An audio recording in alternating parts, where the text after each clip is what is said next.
Hey guys, in this video I'm going to show you how to connect FundingPips to MetaTrader 5. The first thing I want you to do is come to the top left, click on File, and from this drop down, I want you to click here on Open an Account.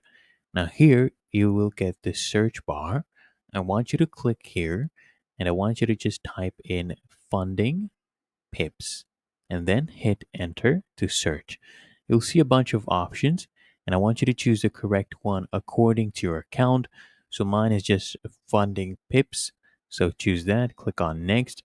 And then what I want you to do is select this one right here, connect with an existing trade account. Now, when you go to your email, once you have signed up to Funding Pips, you'll get your login and password. You get it from your dashboard as well when you log into Funding Pips. Enter your login right here, paste that in, paste in your password, choose the correct server, and then click here on Finish.